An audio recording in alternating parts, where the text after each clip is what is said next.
از من به تو یک نصیحت دوست، در حرمت مادر و پدر باش.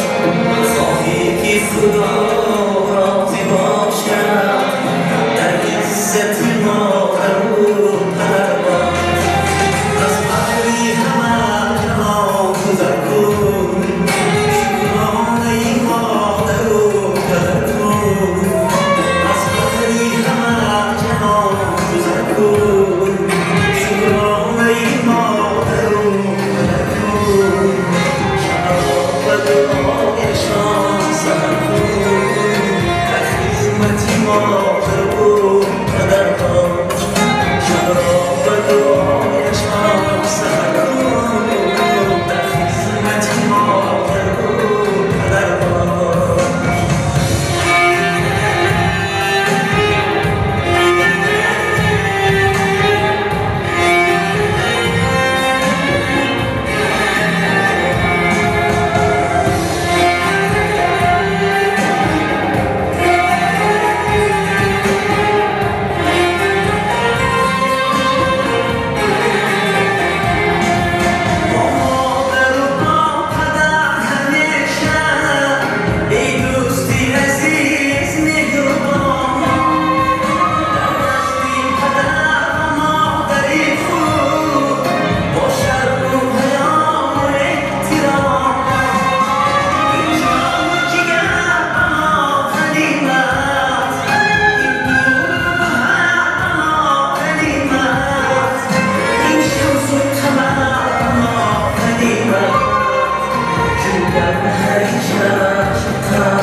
نصیحت دوست، در حرمت مادر و پدر باش.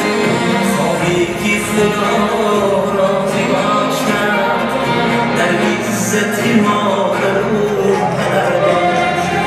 از بحری همه جهان گذر کن، شکرانه مادر و پدر کن. از بحری همه جهان گذر کن، شکرانه مادر و پدر کن. شب و دعایشان سحر کن، در خدمت مادر و پدر باش. شب و دعایشان سحر کن، در خدمت مادر و پدر باش. در عزت مادر و پدر باش.